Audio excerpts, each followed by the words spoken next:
I just completed LT-14 for the Object 260, which is a platoon mission for the Object 260, and it requires you to do 6,000 assist damage across the platoon. Now, I am largely a solo player outside of clan wars and tournaments. I prefer to play solo unless I'm playing with close friends or family.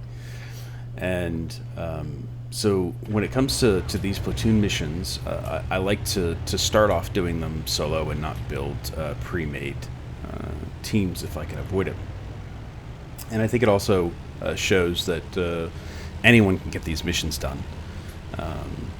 Because I'm certainly not an amazing player, but I'm just a few missions away from my Object 260. Now, you can see I invited a couple people at the beginning of the match, because obviously I want to increase the odds of getting this done. I invited a light tank. Hopefully he's doing some spotting. I also invited a heavy tank, a mouse. Now, he didn't accept, but heavy tanks are great for these types of missions because they're on the front lines. And quite frankly, when I'm in my heavy tanks, I get spotter medals quite a bit. So they're definitely worth inviting as well.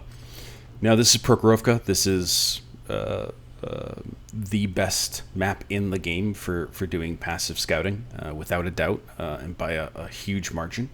And this is also, in my opinion, the best side to actually do passive scouting on. Now you can see my new friend there that I invited at the beginning of the match. Sue scouted and got no assist damage whatsoever for me. So I am now on my own to do 6,000 assist damage, which really isn't that difficult on Prokhorovka, particularly given the enemy composition. You can see all of the TDs that they have on their team. I guarantee the vast majority of those TDs are sitting at K1 right now, just camping in a bush. Now that bush at E1 is a great bush. It's probably the most common place to spot from on the north side. You do a great job of spotting both the middle and the south line in that.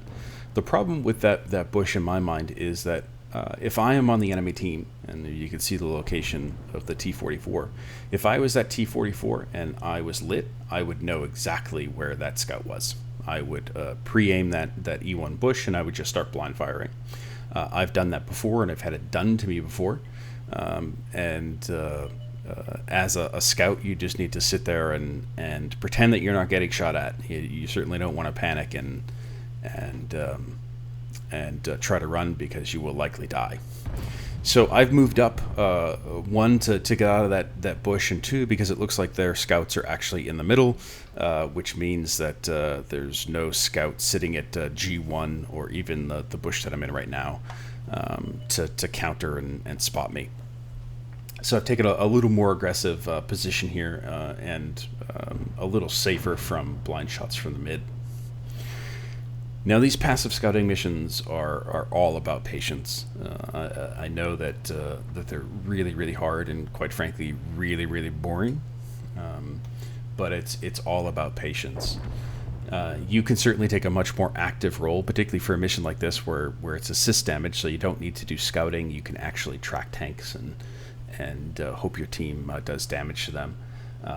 I have terrible aim. In fact, you're going to see how terrible it is in trying to track tanks towards the end of this match. So I prefer the passive approach as opposed to the more active play for these missions. Even though this is a great tank in terms of damage, I can easily put out 2 to 3k damage in a match with this tank, taking a more active role. So I'm just going to be patient. You could see on the 0 line, my team has basically taken the hill. They're down on the back slope now, trying to clear out those remaining tanks. This is actually good news for this mission, given that the majority of the enemy tanks are sitting at K1 somewhere, camping in a bush. So as soon as they are able to provide flanking fire, it means that when I light up the enemy, there's going to be a lot of guns on them. And that's exactly what you need for this mission.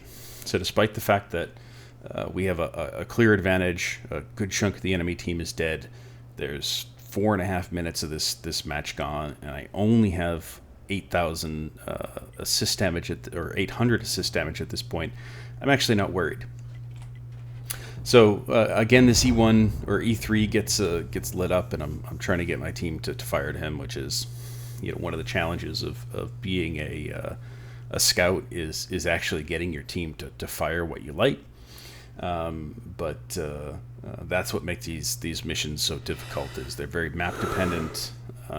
They're very dependent on your team, actively shooting what you're lighting up, and they're very dependent on the enemy team composition. You want something that's likely either really campy or stupidly aggressive, and rushing towards you. So just going to have patience.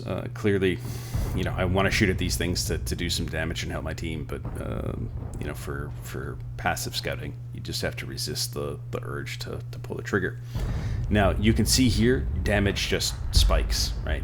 The enemy team is adjusting to our team closing in on them. So as soon as they drop their camo, I light them up, and I go from 800 spotting to 5,000 spotting in just a second. You can see there I was just checking the conditions of the mission, because the mod that I normally run, which is Personal Missions Helper, great mod by the way, has a bug in the 9.16 version, and for whatever reason doesn't show the text for this particular mission.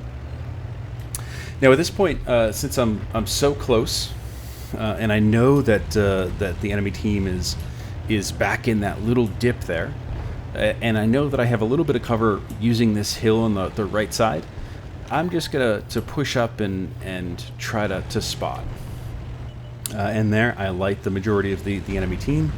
Again, I'm dropping back down to avoid taking hits, and you can just see my spotting damage just continue to climb as our entire team's guns are focused on this tiny little corner of the map. So very quickly I get over my 6k assists that I need for this particular mission. Again, I've done this effectively solo, because I don't think that my partner in crime there was able to do anything before he died scouting. And now I'm at 7,300. This puts me in range of qualifying for LT-15 if that was my mission, which unfortunately it's not, because you see here I'm actually going to get that. So I decide to go after the Rum B, just to prove that I can do this. And, I mentioned earlier my potato aim in terms of tracking enemy tanks. You saw that in action right there. But at this point, not only is LT-14 complete, but given the assist damage that I have combined with the actual damage I have, LT-15 would be complete as well. So again, this is a great map and the map for LT-15, but it is doable. It's not impossible to do. In fact, I've just qualified for LT-15 on pure scouting alone with the last couple of hits on that grill. So I just wanted to do this video, one, to show you how to take advantage of the map Prokhorovka, and two, show you that LT-15 and certainly LT-14 are not impossible. Good luck, guys.